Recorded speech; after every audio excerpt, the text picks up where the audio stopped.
basic na kailangan mong ma-refresh ulit. Okay? Kasi pag nakalimutan mo yan, paano mo syempre bibilangin yung pagpasok ng marami? Nakuha niyo po ba? Kasi kailangan ready ka eh. Pag hindi ka ready, hindi siya darating sa'yo. Kailangan maging handa ka na ngayon. Nakuha niyo po ba? Kaya dapat yung bag niyo hindi na maliit. Yung wallet mo hindi dapat yung isda. Uy, please naman. Hindi mga palaka, okay? Huwag na yung mga may smile. Huwag yung mga baryang-bari lang talagang kasya. Kailangan yung malaki. Kasya 100,000, 200,000. Huwag naman makapal yung wallet, puro resibo. Okay? Tanggalin mo lahat yan. Simple lang, guys. Diba, isipin mo, pag ikaw po nagkaroon ka ng 256, siyempre, na under sa'yo, tingin mo magkakaroon ka ng income? Yes. Kasi may grupo ka, tama? Simple lang ang logic nito. Kung wala ka pang grupo, huwag ka muna maghanap ng cheque mo. Maliwanag ba? Kasi yung iba, pag join pa lang, yung cheque ko. Diba? Hinihingi agad yung cheque, hindi pa nga nagtatrabaho. Okay? Hindi na marami sinabi dito, pagka-join mo, bukas milyonaryo ka na eh. Diba? Negosyo po ito. Kailangan mag-e-effort ka rin. Kaya namin sinabing tulungan po dito, ibig sabihin, tutulungan namin kayo na matutunan mo yung negosyo. Hindi tulungan na lagyan or bigyan. Okay? Kung meron man ganun, bonus yun. Nakuha niyo po ba? Alright? So, kumbaga, tutulungan namin kayo na mag-guide kayo na matutunan mo pa paano gawin negosyo kasi mas maganda yun. Kasi whatever mangyari, kahit saan ka man mapunta, alam mo na kung paano gawin. Nakuha niyo po ba? Yun yung gusto namin ma-share namin sa inyo. Okay? So, simple lang. Siyempre, kapag halimbawa ngayon, binuksan mo yung account mo, eto pa rin yung laman, huwag kang magagalit sa nag-invite sa'yo. Asan yung cheque mo? Wala ka pang income. Bakit zero pa rin yung balance mo? Okay?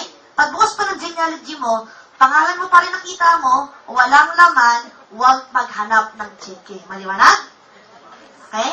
Pag may laman na, yun, pwede ka na maghanap. Maliwanag po ba? Kaya kailangan, kausapin mo ngayon sarili mo. Halimbawa, try-pack ka. Di ba? Try-pack ka. Ikaw si Team A, at si Team B, di ba? Kausapin mo sarili mo. Ready ka na?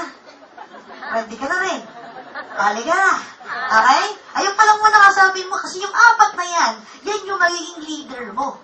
Okay? Yan yung imi-meeting mo lagi. Yan yung lagi mong kasama. Yan yung ina-update mo. Sila rin dapat, dun pa lang sa umpisa, na-practice mo na, na-training mo na sila. Para hindi yung kasi pag matagal na yan, mas lalong mahirap i-training yan. Nakuha niyo po ba?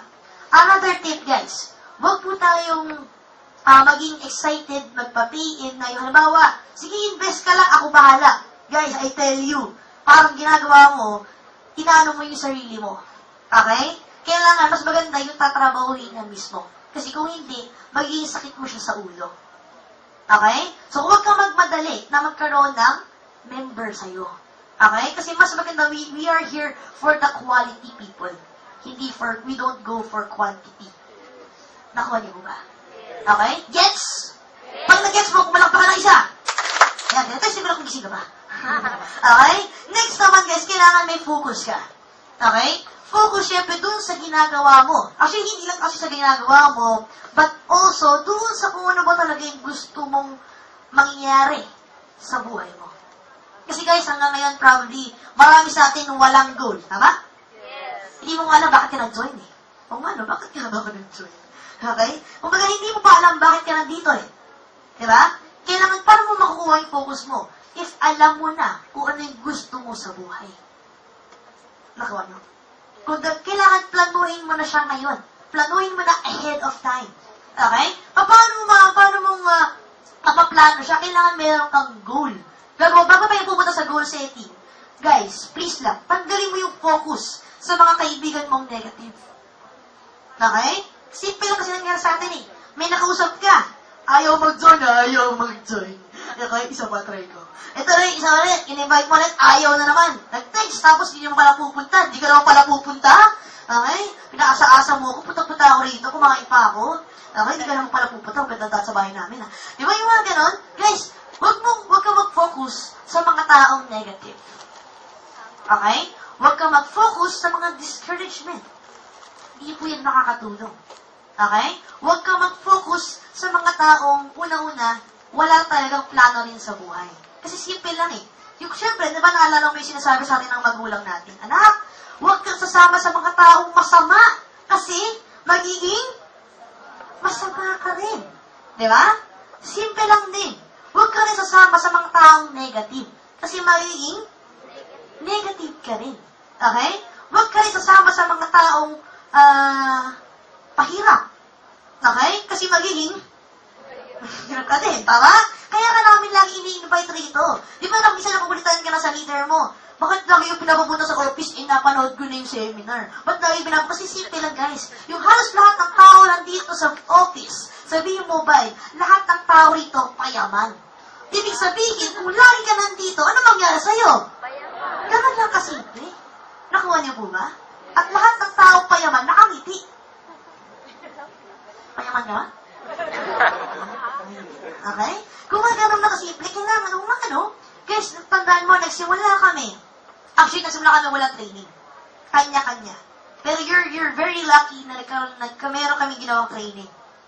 Okay? Mas naging easier na for you. Ginawa namin ng sistema, ginawa namin ng ganito, ang gagawin mo lang, kikinig ka na lang. Tapos gagawin mo na siya.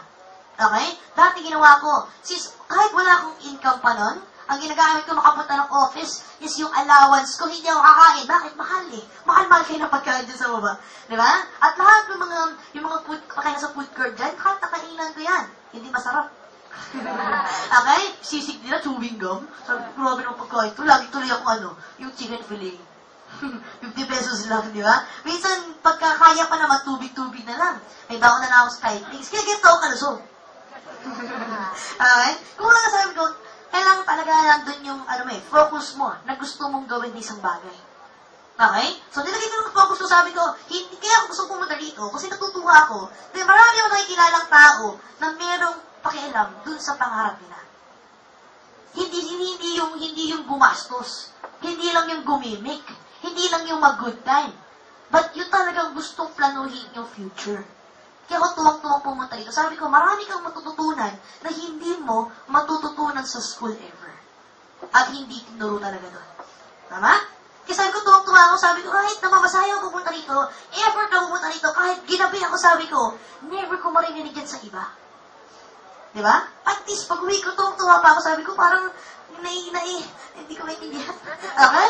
Parang weird na, weird ako din ako sa sarili ko eh. Okay? Alam ko medyo na-weird ako sinasabi ko. Alam kong bakit. Tanong ko bakit? Bakit? Kasi nasa process na kayo ng pagiging abnormal. Okay? Habang hindi ka pa naging abnormal, hindi mo ba ako masyadong naiintindihan? Pag naiintindihan mo na ako, congratulations, abnormal ka na. Okay? So, para matulungan ka sa pag-focus mo doon sa goal mo, kailangan gumawa ka ng dream board mo. Okay? Gagawa ka ng dream board mo. Guys, lahat ng leader may dream board. Okay? What is a dream board? In Tagalog, ilagay mo dyan yung mga pangarap mo, hindi pa naginip. Paliwanag? Okay? Dream nga, para pangarap. So, board, maghanap pa ng kahit anong board. Kailangan matigas na board. Okay? Blackboard, whiteboard, chopping board, or board, o kahit anong board. Okay? Basta ikaw na bahala maghanap illustration board, basta matigas. Okay? Tapos, ilalagay mo dyan yung lahat ng mga bagay na wala ka, mahal man yan o mura, basta wala ka gusto mong makuha. Okay? Ilagay mo, idikit mo yung picture mo, o yung picture ng gusto mo, doon sa dream board mo. Nakuha? Okay? It will help you na everyday nakikita mo kung ano yung talagang gusto mo sa buhay. Okay? Bigyan ka ng example. Para, may tayo sa example, nakuha. Okay, example. Ano ba? Gusto mo lagay mong kotse. Gusto ng Lamborghini. Gusto mo? Sabi na iba, okay na, kaya lang malubak sa amin. Gada. Okay? Okay lang kahit na lang parking eh. Pero isipin mo na lang. Isipin mo, imagine mo, one day mag-uwi ka ng Lamborghini, tingin mo ba yung mga kaibigan mong majojoin sa'yo? Grabe, bulay bibig. Diba? Ganun talaga itsura nila. Pero maganda na guys. Halimbawa, syempre, ito yung pinaka-ultimate dream mo. Tama ba? Syempre, babalik tayo sa reality pa rin. Okay? Kasi syempre, ako din naman, gusto ko magkaroon ng ganyan. Pero hindi ko siya makukuha agad. Diba? Pero syempre, gusto ko pa rin magkaroon ng sasakyan. Bakit hindi ka halimbawa? Ang pwede mong gawin ng dream board mo, this year, eto yung gusto ko maging kotse ko muna. Okay? Next year, eto naman. Next year, eto naman. Katawa mo, kung nagsimula ko muna sa, let's say, Bios muna, or Saraw muna, jeepney muna. Yung mga ganun type, di ba? Pag Saraw, matibay kasi yun eh. Marami rin pwedeng masamang mga invite sa kayo sa